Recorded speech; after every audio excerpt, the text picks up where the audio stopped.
welcome to Outback Travel. This is the podcast for advice and inspiration for planning trips to theme park attractions all around the world. My name is Stu, and I'm just about resisting those Black Friday deals. Hi, I'm Matt, and I'm not. Oh, where are you going, Matt? What have you booked? Oh no, I haven't booked any trips. I've just spent it all on things that I know I don't really need and I will regret by tomorrow. Oh, anything exciting? Is it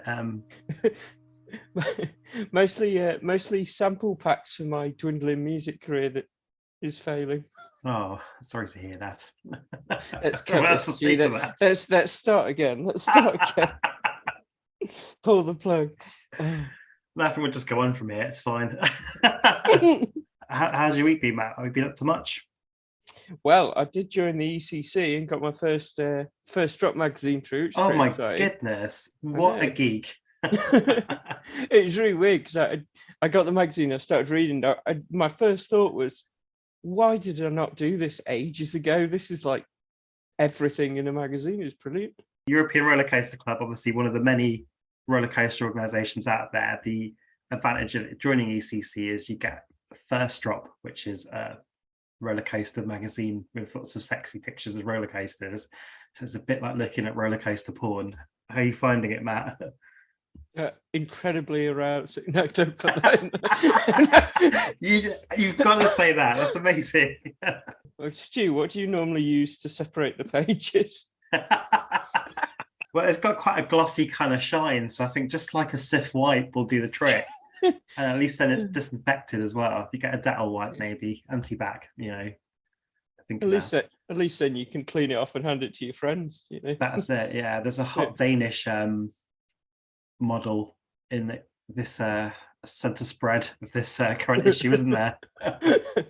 Yes, there is.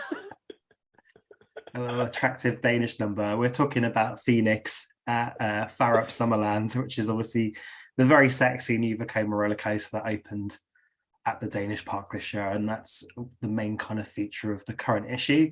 I recommend it. I'm also a member of the ECC. I've been a member since the dawn of time, before the internet, when you used to get news about what's happening in the roller coaster industry through magazines like First Drop. It was the only kind of connection to the inside sanctum of roller coaster manufacturers. So, but it's still good. It's amazing kind of how relevant it is, and how there's still surprises in there that are not kind of on the internet. They managed to kind of get exclusive scoops. Yeah, I found it really interesting. And as I said, I was thinking like I love it now, but I'd have loved this like, in my teenage years, just getting into ride geekery, Yeah. Would have been great. How much was it, Matt, to join at this point? I just renew it automatically, so I don't know how much it is.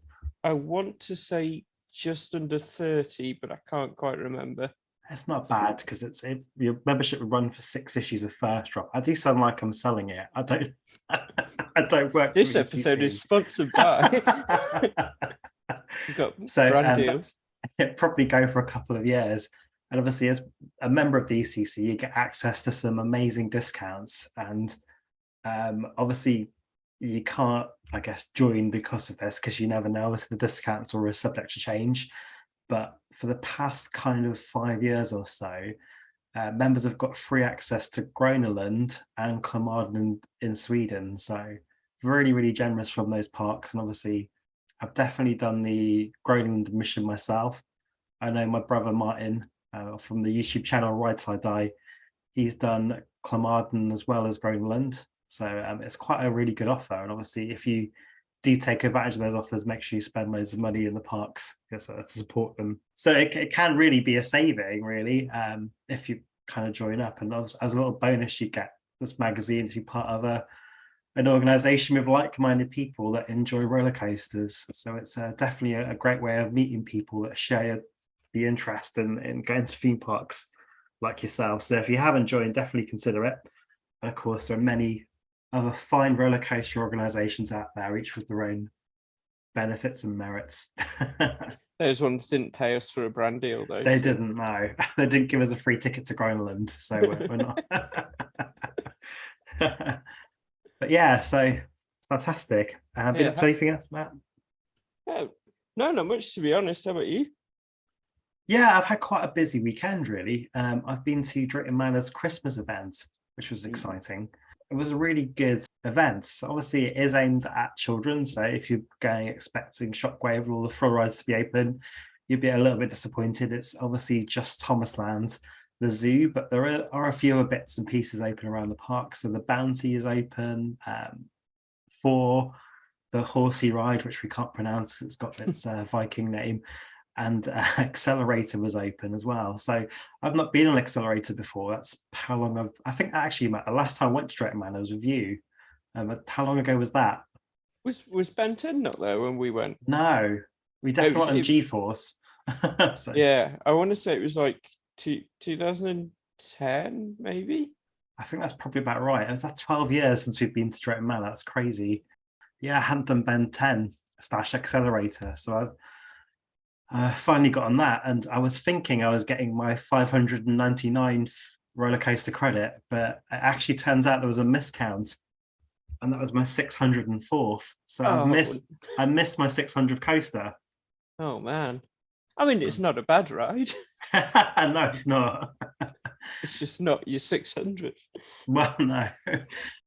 For those of you who don't know, some roller coaster enthusiasts do what they call cred counting, which they count how many roller coasters they've been on. Now, this we touched on this a couple of weeks ago. What is a definition of what makes a roller coaster? There's lots of battle lines drawn over the definitions over the years, and there's obviously when people get to milestones like their 100 for your 200, obviously it's kind of customary to take a picture holding a bit of paper with the number on outside the ride entrance to kind of proclaim to the world how many roller coasters you've conquered. And yeah, I missed my 600th. I'm absolutely wounded and couldn't celebrate it because I was at 604. So I use a website to count mine because obviously, to be honest, I can't remember past 10 of something these days in my memory as it is. But I use the website coastercount.com, and this is a little website that tracks how many rides you've been on and tells you how many. Now, it applied a filter, which I hadn't realized. So it had a filter turned on that wasn't counting what they classify as unclassified rides, which was High in the Sky Seuss Trolley Train at Islands of Adventure. Now, I think that's a roller coaster. I don't know about you, Matt, but it's a Mack powered coaster. Yes, they kind of use it as a monorail, but it's still the Mack powered roller coaster system. So I think technically that counts as a credit. I'd say so. Although Yeah. my opinions on credits are fairly lenient. So. Yeah, that's true. As you count the disco rides. And that's High in the Sky Seuss Trolley Train is actually 2 credits because it's 2 separate roller coasters. There's 2 tracks. So that's a good one. So that was off. And also Snails at Great Yarmouth, which is totally a roller coaster. Google Snails at Great Yarmouth, and you'll see what I mean. It's a fancy fiberglass snail wearing a bow tie and a little top hat. That's what's on the cards. I mean, for the bow tie and top hat alone, it's got to count as a credit. So I definitely count Snails. And the 4th one was the controversial Plopsaland Super Splash, which we talked about, is definitely a roller coaster. It's obviously like the other Super Splashes that particular manufacturer makes. I would count that as a roller coaster. So therefore, I've been on 604 roller coasters, not 599 as I thought. What roller coaster was my 600? Because I've done some really good ones this past 12 months that could have been great for the milestone occasion, like Velocicoaster, Iron Gwazi, went on Taron for the first time this year and Fly. But sadly, it was a bit of a dud. So obviously 604 was Accelerator, 603 was Iron Gwazi, 602 Icebreaker. Now 601 was Aero Train, which is a Vekoma Junior coaster at Parc Saint Paul in France. And my 600th coaster was Wild Train at Parc Saint Paul in France, which is a PAX rides thing. it's a pretty shambolic roller coaster, to be fair. So it wasn't a good one to be the milestone. I'm pretty gutted, to be honest, that it wasn't something spectacular like Taron or Velocicoaster. It has to be Wild Train. You were starting the road to 700 strong though with the Velocicoaster and all those stuff. Yeah, definitely. So I have to write now. Now I've got the filters set to the proper thing. I won't miscount them this time. Do What's you reckon there's people out there counting Grand National as 2 credits? Yeah, definitely. That's definitely a hotly contested point because obviously Grand National doesn't really have 2 tracks. It's what they call a Mobius roller coaster. It's a one loop. It's just kind of confusing, isn't it? Even though there's 2 sides to the Grand National, it's probably a better way of phrasing it. But Yeah. obviously, you only actually ride half of it, so it's technically half a cred if you're only written one side. You have to ride both sides to get the full cred. So there could be people with half a cred as well as 2 creds that don't count. Yeah, but you see something like Steeplechase, that's at Blackpool Pleasure Beach, has 3 separate tracks, so that would be 3 credits if you've done all of the colours of Steeplechase. I had never thought of that. My count's just gone up by 2. Hooray! I'm here to make it grow. That's much of in life. What are you on? Sorry, 189. That's not bad. So we're close to 200 then. So for those of you listening at home, let us know what was your latest milestone coaster, or did you have a bit of a dud like myself? Let us know in the comments. Obviously, this is your podcast. We're here for you. So if you have theme park trip questions or need advice, please do get in contact with us. You can contact us for our socials. You can find us Out and Back Travel on Facebook, Instagram, and YouTube. Get involved like the managing director of Blackpool Pleasure Beach gets involved in smooth public relations. I should say though, Matt, even though obviously I was disappointed that discovering my cred count was miscounted this weekend. I did stay at the Drayton Manor Hotel for the first time, and I really enjoyed it. Oh, nice. Have you stayed there yourself? I haven't, no. I guess it's like in your back garden, isn't it? So there's no point in staying over, just like over the fence. It really would be paying out money for nothing. I saw you mention that the bar was open till 3 a.m. Yeah, this is great. When we checked in, it was about 10 o'clock at the time. It wasn't too late. We're just asking like, oh, is the bar open? Because we quite fancied a shandy because obviously it was a special treat to be staying over. I wouldn't have to drive anywhere else for the evening. So the guy was like, yeah, we have a 24-hour liquor license, and gave us a wink. And he said, but it is a children's hotel, so the bar will close at 3 a.m. Brilliant. Yeah, so only at 3 a.m. It's a kids' hotel, nothing too late or wild, just 3 a.m. Needless to say, I don't think we made it past 10:30. we're locked in bed. But yeah, the hotel was great. Obviously, I've stayed a lot at the Alton Towers hotels, especially with us having to staycation due to everything going on in the world over the past couple of years. I think I've stayed at Alton Towers hotels like about we're pushing kind of 10 times over the past kind of 3 years, really. So it was really refreshing to be somewhere different and it to be kind of nice. That the Drayton Manor Hotel's not built like a normal hotel, so the rooms are a bit of a funky kind of shape, and they've got kind of nice things like there's a mini fridge in the room, and you don't normally get that in a UK hotel, I guess.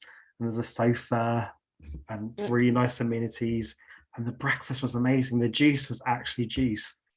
I can't tell you, after like years of drinking the water that is the color of juice, but somehow the consistency of, I don't know, like the juice has been faxed to the machine. It's crazy how nice it was. So yeah, and they had actors come round and talk to the kids. So they had like the Fat Controller from Thomas the Tank Engine, and then one of his assistants come round and interact with the kids. It was really great to kind of see the entertainment going on in the hotel in the morning. Oh, nice. Is there a pool and a spa? No spa, no pool, just Drayton Manor. Oh my goodness, actually, yeah, the shower, just thinking about this, thinking about getting wet, the shower was amazing. It had the most ridiculous high pressure shower I've ever had. You can definitely tell the people that built Stormforce 10 built that shower. It was ridiculously wet. Would you say it's better stopping at Drayton than it is stopping at the Alton hotels? Yeah, definitely. I think I might commute next time and just stay at the Alton Towers Hotel. It's only about like 40 minutes in the car, isn't it? So yeah, it's a really, really nice hotel. I mean, I've not been straight at Manor for over 10 years, as we previously discussed. So I've not stayed at the hotel before. So it was really surprising how nice it was. I should probably talk about the event as well. Let's try and talk about my cred count. That's the most important thing. But yeah, no, the event was great. For obviously, if you have it's aimed at kids, so obviously, it's a Christmas event for children. So you got to kind of go meet Father Christmas, of course, and it was quite a great kind of setup because inside the old Excalibur ride has lots of kind of theming. The acting was absolutely fantastic. So we went through different scenes on the way to meet Santa. So you stopped with Mrs. Claus, who told you some stories about Christmas and sang a few songs, and then we met an elf who helped us write a letter to Santa. And then we got to see Santa in a really kind of cozy kind of way where there's only your group in the room at the time. It was really kind of a cozy Santa interaction. So definitely recommend it. And obviously the best thing was, well, the kids got little tokens to get a present. The adult got tokens to get a free hot chocolate. So I kind of argue with that. Buy me a hot chocolate and I'll sing the praises about your event. Very Christmassy to say it was the end of November. It put everyone in a good Christmas mood. But of course, they got to ride troublesome trucks. So all was good in the world. Do you know, I think that's a cred I haven't got. Oh, no way. It's a good one. That's a credit I already had. So I wasn't adding it to the count, I'm afraid. But yeah, it's a really cool little funky kids ride.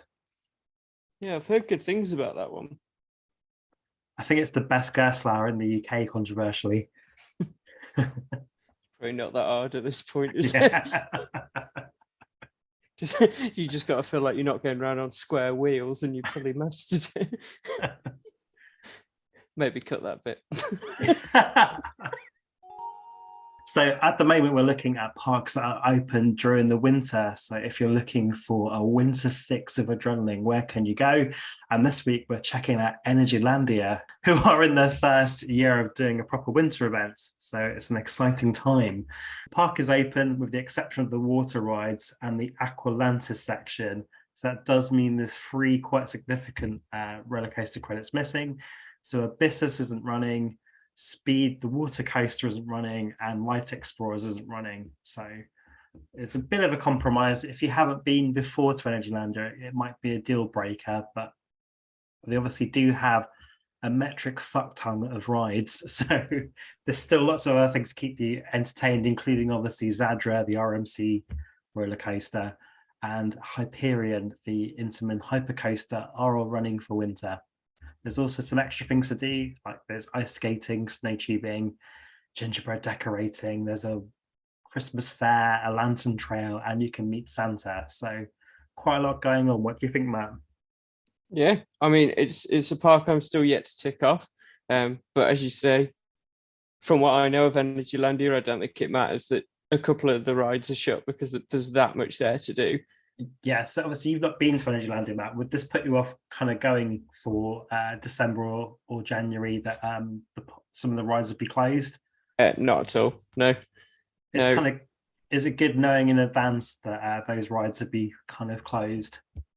Yeah, I think so. I think you can prepare and make a judgment on the trip based on that. If it is going to be a big problem for you not getting all the creds in one go, then obviously hold off. But I think it's for the price. If you can get a good price for it, it's worth doing twice. Yeah, definitely. I mean, the admission is fantastic. So it's around 99 zloty to kind of go for one day for this event. So that works out around £18.20. So really, really like fantastic value.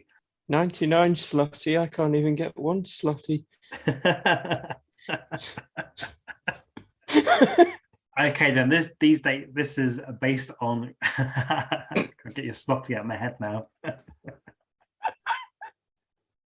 This is based on the 8th to the 10th of December, so going on Thursday the 8th. The flight times were an absolute nightmare for this. You can get much cheaper flights, but you have to be wary of those timings. It means that you probably have to spend an extra day on a hotel night to try and sync it up so you're there for the park opening. Quite tricky to do. So for whatever reason, Thursday had the best flight times kind of going out and come back again, but it did mean it was a little more expensive. So the flight was £72 for a Ryanair flight. Can you believe it? I won't be getting any scratch cards. I didn't know they had a first class, but there we go. Car hire there, this is where you make the money back. So the car hire is £25 for the whole car for 3 days, which works out, again, on two sharing, £12.98. As always with these trips, if you put more people in the car, it will make it a little bit more cheaper per person. The hotel I've picked is the Western Camp, which is the slightly official accommodation of Energylandia. So it's great. It's a Wild West themed kind of town. So it's got a really great atmosphere. There's a great restaurant, which you do get your breakfast included. And it does fantastic drinks on a night. This is staying inside a sheriff's cabin, so you don't have to worry about being in a teepee. You do get walls and plumbing with this one. And it's £64 per person, and 2-day tickets to the event come out just over £36. So all in all, the trip comes to £185.48 per person based on two sharing. What do you think about Energylandia? Trip it or skip it? See, I haven't chosen a skip it yet, I don't think, but I'm going to say trip it again. Yeah, we need to win the lottery, price. Yeah, you can't go wrong, really. The amount of creds you're going to get, even with a few things shut, is well worth doing. Yeah, I think it's a good price. Obviously, because I've been to Energylandia, I'd be absolutely fine with some of those attractions not being available. So I would probably go for it. It's quite good to get Western Camp at that price now. Western Camp's become very expensive. Definitely seen a price hike with the popularity hike of Energylandia. So it's quite a good place to stay, because you do get the little tram that takes you to and from the park, which is really good. But the park, if you did want to walk, is only a 5-10 minute walk, and it goes right past McDonald's, so it's very convenient. Do they ever have days at Energylandia where, within the season, where you might not want to go there because it's so busy or they can't deal with the crowds? Energylandia is pretty good at soaking up the crowds generally, because obviously it's so massive and they have so many rides. It's just a bit ridiculous how big it is. So I think it's pretty good at managing the queues. I've never really seen reports of like horrendous queues, but obviously if you haven't had a different experience out there and listen to podcasts, do let us know what was the longest you queued at Energylandia for something.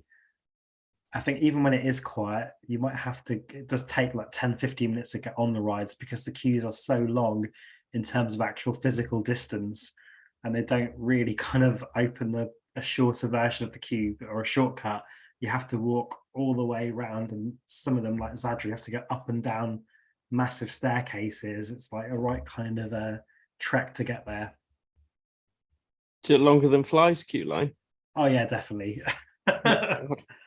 It's like walking to the end of Fantasyland and back again.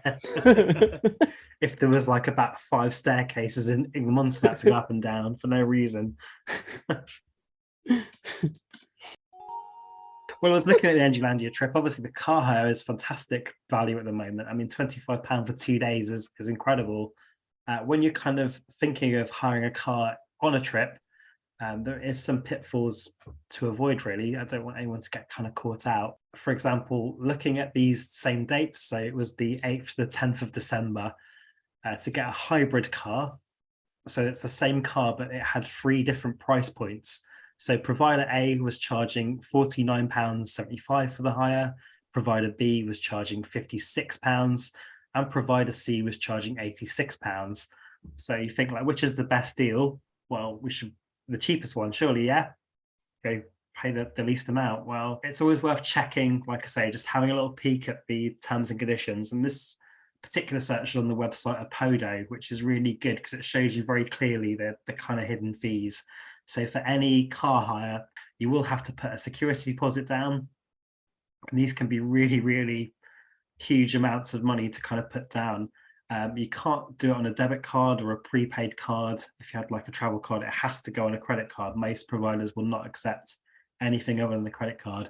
And it has to be in the name of the lead driver on the booking. So Matt couldn't put it on his credit card for me to drive the car. It'd have to be, if I was driving the car, the credit card would have to be in my name. So you have to make sure essentially that you've got a credit card with enough funds available for them to take the hold.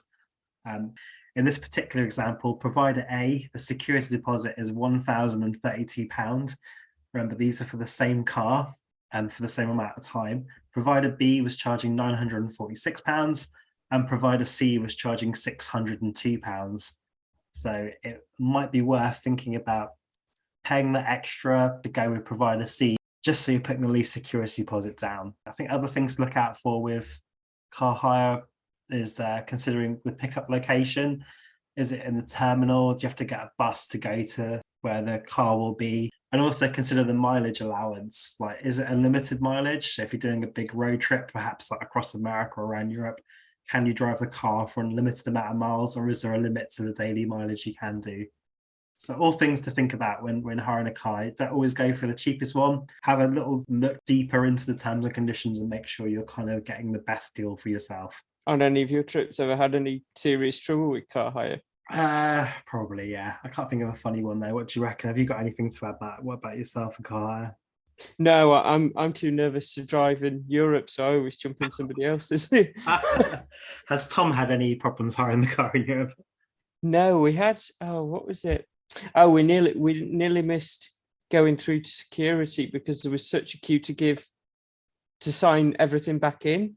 Yeah. On one of the trips, it was just so long that we thought we were going to be late for the flight. But other than that, no. Yeah, definitely. That's a good point. Obviously, make sure if you do have a car, it's going to add extra faff time onto arriving and going back, essentially. So make sure you always leave plenty of time. Okay, then. So what's going on in the world of theme parks? Good question. Good question indeed. Well, Foot Park are retracking Colossus, which was announced on TikTok, which was quite a surprise to everyone. Yeah, I did not see that one coming, to be honest. I've seen both sides of the coin on this. People saying, oh, the ride's iconic for Foot Park because it was their first big ride, and therefore it's right that they should retrack it to keep it going. And other people saying, well, it's a bit rubbish. Maybe they could use that money they're spending on the retrack to put some flat rides in, especially as, you've got poor Slammer stood there rusting away.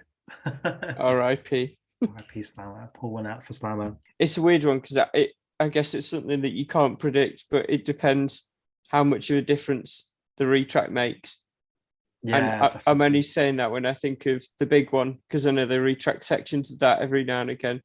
And to me, it just still feels very, very rough. It's interesting. And obviously, talking about Blackpool, we had an amazing moment where the managing director and I guess owner of Blackpool Pleasure Beach put her foot in it on Twitter, tweeted that she was, thank you all to the Pleasure Beach team for a great season, but we are still missing #Valhalla. What is going on is clearly hidden from me. And she talked about the Christmas grotto and the panto and stuff. But yeah, so she pretty much said she didn't know what was going on with Valhalla, which obviously, as you can imagine with Twitter, everyone was very reasonable and understanding.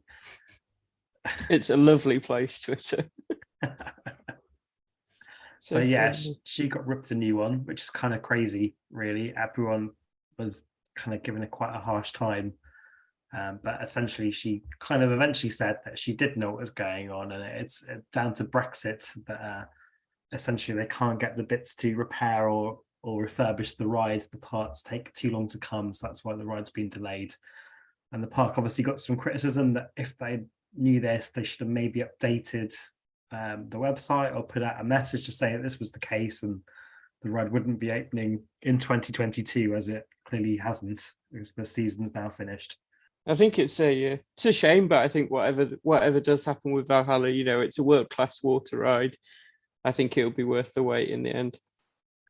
Yeah, definitely. I mean, I love Valhalla as well. It is ridiculously wet. It's always one I do wear a poncho on. Yeah, same. As it is ridiculously moist, and it being in Blackpool, it's always like freezing afterwards as well. So it's definitely one I probably poncho and haystack dryer at the end. Double prong approach. But it's worth it because it is just a bonkers ride with the big fireballs, and it's ridiculous how wet and how big the drops are. So yeah, hopefully when it does reopen eventually, it's all singing or dancing, because it is a great ride.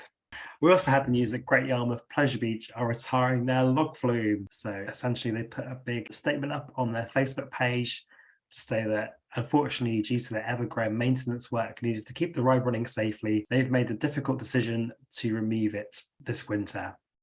Once the ride has been dismantled, they'll be liaising with the local council to discuss a replacement. Sad times for the iconic salty Great Yarmouth log flume, because it was obviously used water from the sea, so it was quite a salty one. I only ever remember the snails. Did you have you got the snails credit then? Yeah, well, I got it when I was a kid. Hey, It's a very long time ago. I don't remember a log flume. I remember a what do you call them? Like a Virginia wheel thing. Is that what you call them? yeah, they've got a Virginia reel. I don't think I counted them on my cred count either. Oh, I might have to go back and add them. During this show alone, I've earned 4 creds. How do you feel about the log flume? I also went to Great Yarmouth as a child, so got lots of kind of good memories of going on it as a kid. I get that it's sad for people that it's going. Obviously, log flumes are kind of classic, aren't they? It's a classic staple of a theme park, and it's sad that they're all kind of disappearing. Hopefully, they replace it with something good. Great Yarmouth Pleasure Beach, they tend to do what Adventure Island are doing. A lot of the rides are copied. If Adventure Island gets a disco, they got a disco. And they got a Eurofighter. That's exactly where I was going. Adventure Island got a Eurofighter, so maybe, and that replaced their log flume. So you never know. Maybe could be. Getting off Pleasure Beach are thinking, oh well, Adventure Island put Rage where the log flume was. Maybe we should get a Eurofighter, and we'll see something like that. I guess that's an easy ride to fit in that kind of plot. I don't think you can run it off salty water though. To get some kind of kit to adapt to it. I think one of the best things about the log flume at Great Yarmouth was that the final splashdown soaked the kind of pathway, because it wasn't in the park, it was outside the park, kind of by itself on a pond. So it could kind of catch people out unexpectedly. We're just walking past, suddenly getting like a big splash from the log flume kind of splashing down. So that's sad that that's gone, because it was fun to watch people unexpectedly get a soaking. As you can imagine, the patrons of Great Yarmouth have taken this calmly and respectfully on Facebook. There is over 1,600 comments, and I've read through everyone to select the best, which we have put together in a little montage for you, which we're calling How Salty Do You Want to Be About the Log Flume? Yes! Which we'll perform for you now, and we hope you enjoy it. Very sad day when that's gone. So many memories, laughter and tears. This is sad news. Like most things, it probably comes down to money, or rather lack of. Crying emoji. Sad to see it go, but won't be sad not to have a wet bum at the end of every session.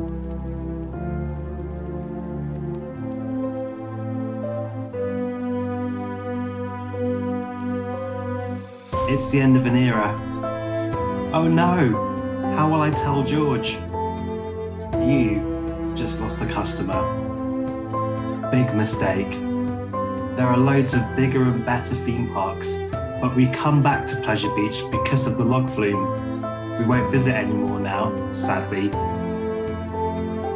You can't have a fairground without a log flume. It's like having a fecking chippy that doesn't sell chips. Exasperated emoji. Am I the only one not sorry to see it go? Compared to other log flumes I've been on, I thought the experience of the ride was bland. No features to look at whilst floating around. Just found it a bit boring. I remember going on it back in about 2008 with 4 other mates. Myself being 13 stone, and the 3 others being of somewhat portly with muffin tops and food babies, and one, quotation mark, thin lad. Needless to say that roughly 83 stone managed to stop the ride. It was more like a submarine flume, as the heaviest one was at the front. Sorry to the management. Why would you get rid of one of your best rides at the Pleasure Beach? That log flume is so unique and it's classic. Unlikely to visit again, TBH. You're getting rid of one of your best rides. Bad decision, GYPB. Well, they just explain why they're getting rid of it. Rhetorical question, hun. This is the main ride that makes the trip and the cost worthwhile. Think again. No! You can't! There must be a law somewhere. Stop it. Soon there will be no log flumes left in the UK. This actually breaks my heart. Broken heart emoji. Thinking of the memories of this ride. Sad tears emoji. Well, I'm never going back to Yarmouth. Great Yarmouth likes this comment. Well, thank you again, Matt, for being my co-pilot on this flight. No problem. Thank you for having me, and I shall see you next week. You certainly will. Thank you everyone for listening. Don't forget, you can get this podcast on the Acast network, which means you can get it anywhere you get your podcasts. So Apple, Spotify, Amazon. Please download us, tell all your friends, and have a lovely week. And remember, stay safe on the way out and back. Bye. Bye. Cheers, Matt. Nice.